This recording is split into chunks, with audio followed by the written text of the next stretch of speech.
Oui, il y a quelque chose là, mais c'est vraiment pas du tout assez. D'accord.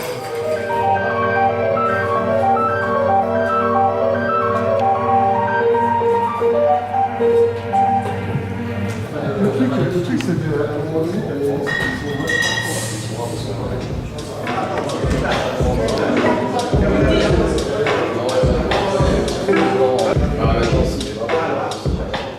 on est heureux et fiers de présenter ce 8e numéro des carnets de Medamoti, qui est cette année consacré à la musique.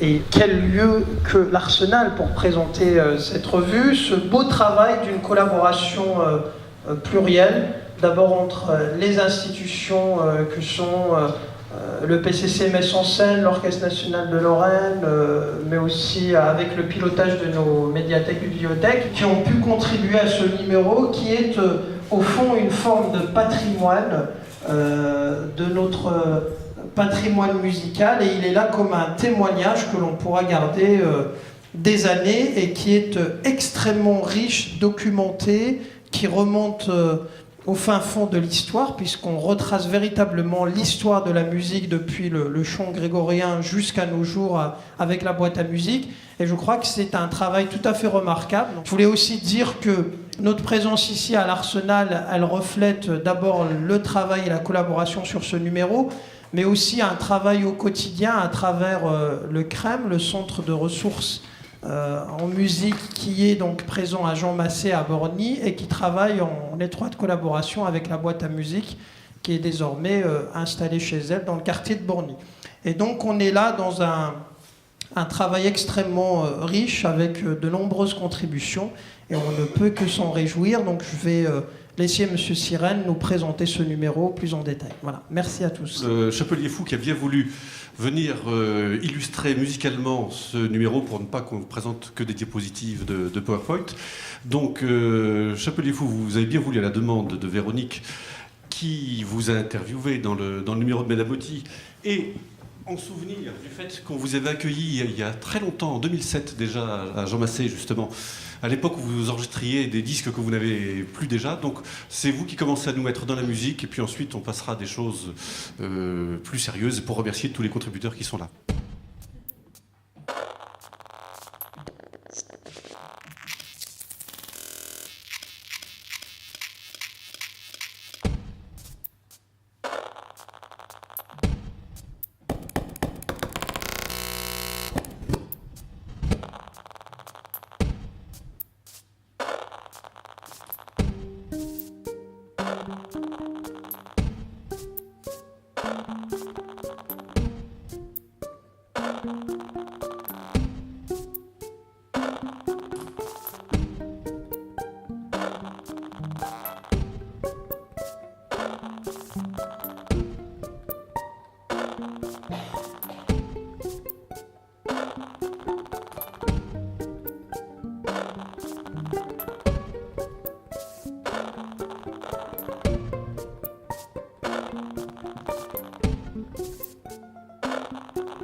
la revue que publie les bibliothèques médiathèques de Metz est une revue qui est au service de l'ensemble de la culture messine. Ce 8e numéro permet de montrer combien toutes les forces s'associent pour montrer l'histoire pluriculturelle de Metz, d'une part, la création qui mène au patrimoine, et ça c'est le grand projet Figure de Metz des médiathèques, et les commandes aux artistes. À tout seigneur, tout honneur, on a commencé par le commencement historique, chronologique, et sans doute un des moments où la ville de Metz a été la plus connue pour la qualité de ses écoles musicales, c'est l'art du chant romain et du chant messin à l'époque carolingienne, article que nous devons à Pierre-Édouard Wagner. En fait, je vais présenter les collègues qui ont contribué. Nicolas Brucker, ici présent, professeur à l'Université de Lorraine, a composé 4 pages sur Charles de Villers, un protestant messin, mais qui est aussi à cheval entre France et Empire, en tout cas entre France et Allemagne. Donc, dans les événements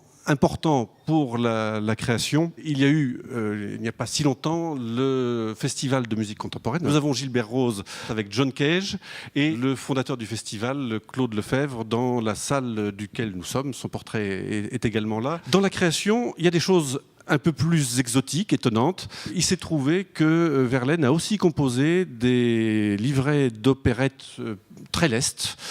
Création encore, grâce à Les Halles, j'arrive à débaucher des jeunes.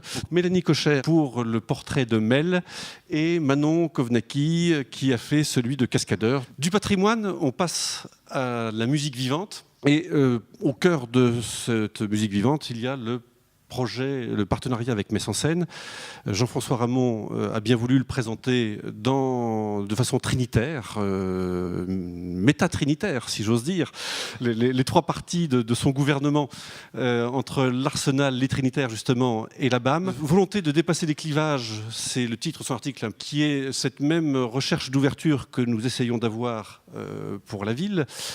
Et ce partenariat avec la BAM, la boîte à musique, commence notamment par le Crème. Alors le Crème, je vous présente Aurélie Collet, qui en est l'animatrice, et qui travaille donc dans le décor fait par Jean Chauvelot, parce qu'on retrouve Miss Média qui renseigne les jeunes musiciens. Alors qu'est-ce que le Crème ? Donc le Crème, c'est l'une des facettes en fait, du partenariat entre les BMM et Metz en Scène. Partenariat qui a été officialisé en 2012, donc on avait déjà eu l'occasion d'avoir plusieurs actions en partenariat, mais au moment de la pose de la première pierre au printemps, donc là les choses se sont officialisées. Chaque salle des musiques actuelles abrite un centre de ressources qui est à destination des artistes qui sont accompagnés, qui peuvent enregistrer, qui sont accompagnés par cette structure. Et la décision a été prise d'installer ce centre de ressources non pas à la BAM, mais à la médiathèque Jean Massé, qui se trouve donc sur le quartier de Borny, à une centaine de mètres de la BAM. Donc on retrouve des ressources physiques, donc ça peut être aussi bien des livres, on a des abonnements à des revues, on a des partitions.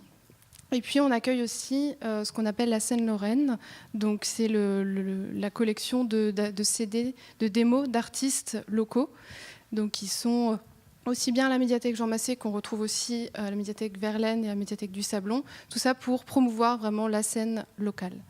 Voilà. La fin de cette présentation, c'est la démonstration donc par Aurélie et Jérôme de la bibliobox musicale qui va être mise en service dans les médiathèques. Il s'agit d'une adaptation d'un projet de libre donc avec Jason Griffey, donc un Américain qui a développé les Library Box, qui sont tout simplement un circuit hors Internet, donc un réseau alternatif hors Internet pour pouvoir échanger des données. C'est sur cette base qu'on a développé cette boîte à musique qui a été ensuite un petit peu retravaillée par les équipes des BMM au niveau de l'interface pour donner quelque chose de plus personnalisé.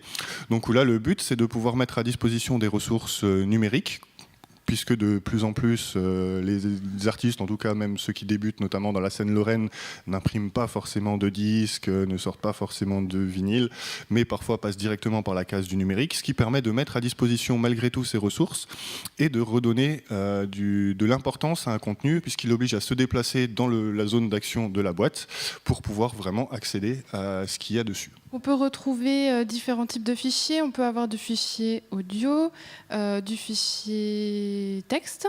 On peut retrouver de la vidéo et aussi des logiciels. Le tout, bien sûr, dans le domaine sous licence libre. C'est vraiment le principe de ce dispositif.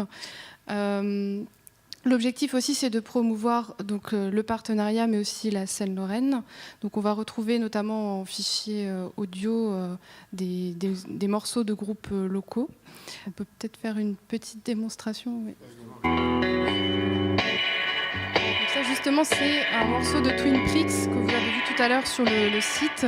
Groupe qui est venu jouer donc, dans nos locaux et qui est accompagné aussi par la BAM en fonction de la formation qu'ils ont aussi.